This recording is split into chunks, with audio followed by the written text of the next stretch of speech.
সবাই কেমন আছেন? আশা করি সবাই ভালো এবং সুস্থ আছেন। এসপি হসপিটাল নিবেদিত প্রতিদিনের আয়োজন স্বাস্থ্য বার্তা co-sponsor by Dhaka college of ফিজিওথেরাপিতে সবাইকে স্বাগত জানিয়ে শুরু করছি আজকের অনুষ্ঠান। সাথে আছে আমি রুবাইয়া রীতি। আজকের আলোচ্য বিষয় স্ট্রোক বা প্যারালাইসিসের আধুনিক চিকিৎসা। এই বিষয়ে পরামর্শ দেওয়ার জন্য আমাদের মাঝে উপস্থিত আছেন বাংলাদেশের স্বনামধন্য একজন চিকিৎসক, যিনি অতি সফলতার সাথে দীর্ঘ সময় ধরে এই বিষয়ে সুচিকিৎসা দিয়ে আসছেন। আমাদের মাঝে আছেন doctor S Chakraborty sir, Baat ব্যথা, প্যারালাইসিস ও ফিজিওথেরাপি স্পেশালিস্ট, প্রধান কনসালটেন্ট ও চেয়ারম্যান এসপি হসপিটাল ঢাকা এবং সহযোগী অধ্যাপক ঢাকা কলেজ অফ ফিজিওথেরাপি। কেমন আছেন স্যার? আমি ভালো আছি, আপনি কেমন আছেন? আমি ভালো আছি। স্যার, প্যারালাইসিসের প্রধান কারণ কি? সুন্দর প্রশ্ন। আসলে প্যারালাইসিস বিভিন্ন কারণে হতে পারে। স্ট্রোক থেকে প্যারালাইসিস হতে পারে, জিভিএস থেকে প্যারালাইসিস হতে পারে, স্পাইনাল কর্ড ইনজুরি থেকে প্যারালাইসিস হতে পারে, বিভিন্ন বাত ব্যথা থেকেও প্যারালাইসিস হতে পারে। এছাড়া নিউরোলজিক্যাল অনেক ডিসঅর্ডার আছে, যেমন মোটর নিউরন ডিজিজ, জিভিএস, তারপরে peripheral neuropathy, muscular dystrophy, muscular dystrophy, আর অনেক নানান ধরনের সমস্যা থেকে প্যারালাইসিস হতে পারে। মূলত যে প্যারালাইসিস আসলে হাজারো কারণ আছে, বিভিন্ন কারণে প্যারালাইসিস রোগী এসে থাকে আমাদের কাছে। স্যার, কোনো ব্যক্তির যদি এই ডান হাত বা বাঁ হাত প্যারালাইসিস হয়, সে কি সুচিকিৎসা পাবে কিনা এবং অবশ্যই, কারণ যেটা আমরা বলছি স্ট্রোক পরবর্তী যে প্যারালাইসিস, যে এক সাইড সাধারণত প্যারালাইসিস হতে পারে। যে স্ট্রোক যদি আমরা বলি, স্ট্রোক কেন হয়? স্ট্রোক সাধারণত দুটা কারণে। এটা ব্রেনের একটা সমস্যা, এটা অ্যাক্সিডেন্ট বলা হয়, যেটা তার ইস্কেমিয়া হতে পারে, হেমোরেজিক হতে পারে। ইস্কেমিয়া হচ্ছে ব্লকেজ হয়ে যাওয়া, রক্ত চলাচল বন্ধ হয়ে ব্রেন সেল গুলো ড্যামেজ হয়ে যাওয়া, এবং হেমোরেজিক সেখানে হাই প্রেশারের কারণে রক্ত ব্রাস্ট হয়ে, যে রক্ত নালীগুলো ব্রাস্ট হয়ে সেখানে একটা হেমোরেজ হচ্ছে, রক্তক্ষরণে রক্তর ভেতরে সেলগুলো ডুবে গিয়ে সেলগুলো ড্যামেজ হয়ে যাচ্ছে। পরবর্তীতে কি হচ্ছে, যে সাইড স্ট্রোক করছে অপোজিট সাইডটা প্যারালাইসিস হয়ে যাচ্ছে। এবং পরবর্তী আসলে স্ট্রোকের ট্রিটমেন্ট, যেটা আগের দিনে আমরা দেখেছি কবিরাজরা ঝাড়ফুঁক দিয়ে রোগীদেরকে নষ্ট করে ফেলতো, কিন্তু বর্তমানে কিন্তু স্ট্রোক পরবর্তী যে প্যারালাইসিস হচ্ছে, প্যারালাইসিস সঠিক চিকিৎসা কিন্তু হচ্ছে না বাংলাদেশে। কারণ বেশিরভাগ ক্ষেত্রে আমরা যে রোগীগুলো পাচ্ছি অনেক লেট করে আমাদের কাছে আসছে। কেউ 2 বছর, 3 বছর, 4 বছর, 5 বছর পরে একেবারে ডিসেবল করে আসছে, যেটা সময় মতো আসলে সে সম্পূর্ণ সুস্থ স্বাভাবিক জীবনযাপন করতে পারতো, কিন্তু সেটা দেরি করাতে পার্মানেন্ট প্যারালাইসিস ডিসেবল হয়ে আমাদের কাছে আসছে। সো স্ট্রোকের পরবর্তী যেটা বলি, যে স্ট্রোক হওয়ার সঙ্গে সঙ্গে আমরা অ্যাকুইট ম্যানেজমেন্ট বলছি। অ্যাকুইট ম্যানেজমেন্ট, দেন হচ্ছে রিহ্যাবিলিটেশন। অ্যাকুইট ম্যানেজমেন্ট হচ্ছে তাকে সেভ করা, লাইফটা সেভ করা, জীবন বাঁচানো। সো যখনই স্ট্রোক করলো সঙ্গে সঙ্গে তাকে যে কোনো হসপিটালে ভর্তি করে তাকে আগে লাইফ সেভ করতে হবে। যেমন তার যদি হেমোরেজ হয় বা ইস্কেমিয়া, হোয়াট এভার ইট, যেটা হোক তার ট্রিটমেন্টটা করতে হবে। দেন এটা 72 ঘন্টা, 2 দিন, 3 দিন, 5 দিনের মধ্যে সে কিন্তু লাইফ সেভ করে যাচ্ছে। যখনই সে বেঁচে গেল, এবার কিন্তু সে একটা সাইড প্যারালাইসিস হয়ে গেল। এবার প্যারালাইসিসের ট্রিটমেন্ট কিন্তু কোনো মেডিসিন নাই, এখানে বলছে রিহ্যাবিলিটেশন, যেটা পুনর্বাসন করতে হবে। এটা ফিজিওথেরাপির মাধ্যমে একমাত্র চিকিৎসা ব্যবস্থা, পৃথিবীতে কোনো ওষুধ নাই। তাহলে স্ট্রোকের রোগীরা কিন্তু না বুঝে, প্যারালাইসিসের রোগীরা বিভিন্ন ডাক্তারের কাছে ছোটাছুটি করছে ওষুধের জন্য। যে ওষুধ লিখে দিচ্ছে, কেউ কিন্তু বলে দিচ্ছে না যে ওষুধ কিন্তু প্যারালাইসিসের জন্য না, কিন্তু এই ওষুধ খাচ্ছে আর মনে মনে আশা করছে মানে এটা খেয়ে ভালো হয়ে যাবে। বাসায় গিয়ে বলছে ব্যায়াম করেন, ব্যায়াম করে রোগী আর পার্মানেন্ট প্যারালাইসিস হয়ে যাচ্ছে। আসলে ব্যায়াম কিন্তু ওষুধ না, থেরাপিউটিক এক্সারসাইজ, যেটাকে আমরা বলছি যে স্ট্রোক করেছে ব্রেনে, ট্রিটমেন্ট করতে হবে ব্রেনের। অ্যাকচুয়ালি স্ট্রোকের পরবর্তী রোগীটা একটা ভূমিষ্ঠ শিশুর মতো।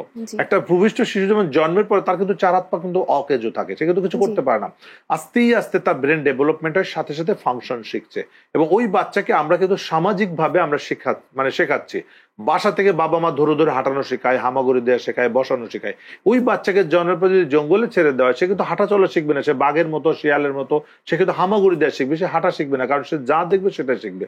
এটা কিন্তু সমাজ থেকে শিখছে। ঠিক তাই স্ট্রোক পরবর্তী যে প্যারালাইসিস হয়ে যাচ্ছে, তার যে ব্রেনটা ড্যামেজ হচ্ছে, এটা কিন্তু সমাজ থেকে শিখতে হবে।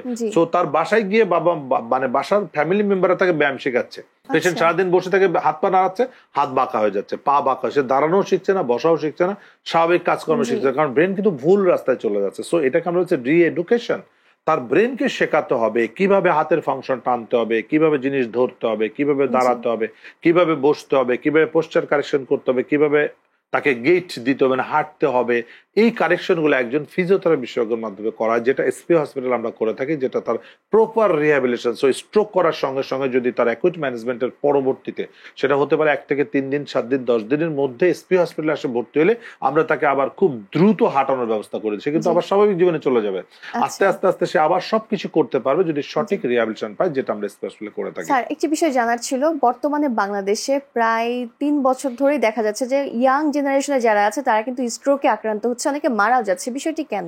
যদি ইয়াং বয়সে স্ট্রোক করে সেখানে মৃত্যুর চান্সটা একটু বেশি হয়, কারণ স্ট্রোক ইয়াং বয়সে করলে সেটা হেমোরেজিকটা বেশি হয়। আচ্ছা। হেমোরেজিকটা হলে কি হচ্ছে, হেমোরেজ হলে সেটা হাই প্রেশার তাকে কন্ট্রোল করতে পারছে না, জি। স্মোকিং একটা কারণ, টেনশন একটা কারণ, ওবেসিটি একটা কারণ, এইগুলোর কারণেই তাদের প্রবলেমটা হচ্ছে। স্ট্রোক যদি ইয়াং বয়সে, সেক্ষেত্রে তাদের এক্সপায়ার রেট কিন্তু অনেক বেশি। বাট এই যে ইয়াং বয়সে স্ট্রোক করে, তাকে দ্রুত আগে কনজারভেটিভ ম্যানেজমেন্ট দিয়ে তাকে ফিজিওথেরাপি ট্রিটমেন্টে নিয়ে আসতে হবে দ্রুত, তাহলে সে কিন্তু আবার স্বাভাবিক জীবনে যেতে পারে, পরবর্তী যেন স্ট্রোক না করে, যে কারণে আমরা প্রিভেন্টিভ ট্রিটমেন্টটা আমরা শিখিয়ে দিচ্ছি।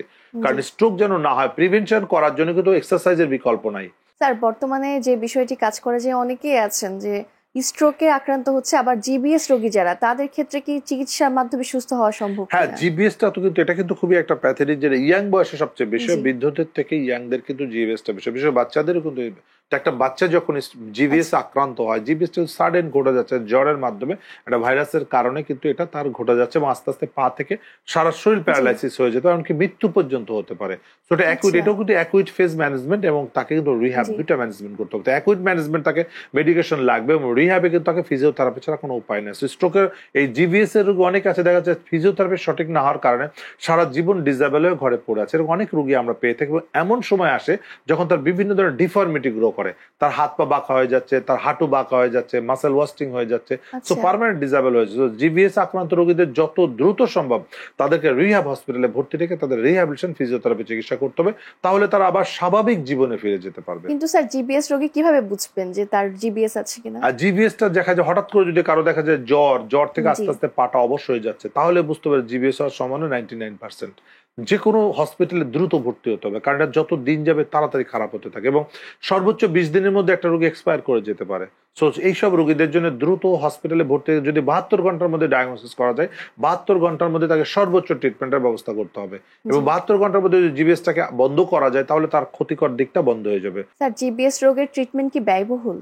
অবশ্যই ব্যয়বহুল, এটা আসলে অনেক এক্সপেন্সিভ ট্রিটমেন্ট, কারণ প্রথম জীবনে যখন তার জিবিএসটা শুরু হয়, 72 ঘন্টার মধ্যে ডায়াগনোসিস করতে পারলে একটা ইনজেকশন আছে যেটা খুবই এক্সপেন্সিভ, যেটা দিতে পারলে খুব দ্রুত তাকে স্টপ করে দেওয়া যায়, যেটা আর জিবিএসটা খারাপের দিকে না যায়। যদি এটা না যায়, তাহলে মানে ইনজেকশনটা না দেওয়া যায়, তাহলে এটা লং টাইম লাগে তার রিপেয়ার করতে, মানে তাকে স্বাভাবিক জীবনে ফিরে আসতে। সো লং টাইম ট্রিটমেন্ট মানে কস্টিংটা বেড়ে যাচ্ছে, কারণ কারো 1 মাস লাগে, কারো 2 মাস লাগে, কারো 3 মাস লাগে। তো 1 মাস, 2 মাস, 3 মাস ট্রিটমেন্ট করতে কারো 6 মাস পর্যন্ত লাগতে পারে। সো এটা একটু এক্সপেন্সিভ হয়ে দাঁড়ায়। স্যার, আপনি ঢাকা কলেজ অফ ফিজিওথেরাপি একজন সহযোগী অধ্যাপক, সেক্ষেত্রে এখানে কারা অ্যাডমিশন নিতে পারবেন? এখানে আসলে ফিজিওথেরাপি গ্রাজুয়েট হওয়ার জন্য যারা ইন্টারমিডিয়েট পাস করেছে সায়েন্স ব্যাকগ্রাউন্ড থেকে, এবং জিপিএ ন্যূনতম 8 যারা পাবে 2 বছরে, মানে এসএসসি এবং এসএসসি মিলে, তারা এখানে অ্যাডমিশন টেস্টের মাধ্যমে ভর্তি হতে পারবে। এবং এই ফিজিওথেরাপির প্রফেশনালস কিন্তু বাংলাদেশে ফিজিওথেরাপি স্পেশালিস্টের প্রচুর দরকার, সারা পৃথিবীতে এদের অনেক ডিমান্ড। সো যারা বেকারত্ব মুক্ত জীবন করতে চায় এবং কোয়ালিফাইড হয়ে যেন নিজের উপরে দাঁড়াতে পারে, নিজের প্রফেশনকে তারা নিজেরা কাজ করতে পারে, মানব সেবা করতে পারে, নিজের ন্যূনতম রোজগার করে যেন নিজের সংসার চালাতে পারে, এবং নিজের পায়ে দাঁড়িয়ে যেন স্বয়ং সম্পূর্ণ হতে পারে, তার জন্য আমি মনে করি ফিজিওথেরাপি প্রফেশন হচ্ছে বেস্ট। সো যারা ইন্টারমিডিয়েট পাস করেছে, তারা যদি মনে করে আমি ভালো একটা প্রফেশনাল কাজ করতে চাই, তাহলে তাদের জন্য আমরা ওয়েলকাম জানাই। তারা Dhaka college of physiotherapy admission টেস্টের মাধ্যমে এখানে ভর্তি হয়ে, আমাদের মাত্র 30টা সিট, বেশি সিট নেই, 30টা সিট নিয়ে আমরা পরিচালনা করছি। আমাদের 5th ব্যাচ এবার আসবে। সো আমরা চাই যে তারা এসে এখানে অ্যাডমিশন টেস্টের মাধ্যমে ভর্তি হয়ে তারা গ্রাজুয়েট ফিজিওথেরাপিস্ট হতে পারবে। স্যার, স্ট্রোক যেন না হয় প্রতিরোধমূলক ব্যবস্থা কি হতে পারে, যদি একটু সংক্ষেপে বলতেন? অ্যাকচুয়ালি স্ট্রোক থেকে প্রিভেনশন করার জন্য আমাদের তো ফিজিক্যাল ফিটনেসটা খুব ইম্পর্টেন্ট, আমাদের ডায়াবেটিসটাকে নিয়ন্ত্রণ করতে হবে। তো ফিজিক্যাল ফিটনেস যদি থাকে, ডায়াবেটিস হবে না, প্রেশার কন্ট্রোলে থাকবে, তার ওবেসিটি থাকবে না। তো ফিটনেসের উপর গুরুত্ব দিতে হবে বেশি, স্মোকিং বন্ধ করতে হবে, ব্যাড হ্যাবিট যেগুলো আছে হ্যাবিটগুলো চেঞ্জ করতে হবে। অনেক আছে রাত জাগে, রাতে ঘুমাচ্ছে, অনেক রাত জাগে, তাদের ঘুমের ডিস্টার্ব আছে। সো 5 ঘন্টা 6 ঘন্টা মিনিমাম ঘুম, সেই ঘুম তাকে আসতে হবে। এইভাবে তাকে আসলে মানে আমাদের যেটা সুস্থ লাইফ স্টাইল, যেটা আমাদের লিড করতে হবে, এবং খাবারের দিকে আমাদের নজর রাখতে হবে, খাবারটাকে বার্ন করতে হবে। আসলে এটা যেটা আমরা ফিটনেস এর মধ্যে চলে আসছে। ধন্যবাদ স্যার আপনাকে, আমরা শেষ পর্যায়ে চলে এসেছি। আপনাকেও ধন্যবাদ। দর্শক, আজ এখানেই বিদায় নিচ্ছি। আপনারা এতক্ষণ দেখছিলেন এসপি হসপিটাল নিবেদিত প্রতিদিনের আয়োজন স্বাস্থ্য বার্তা, co sponsor by Dhaka college of physiotherapy. সবাই ভালো থাকুন, সুস্থ থাকুন, আল্লাহ হাফেজ।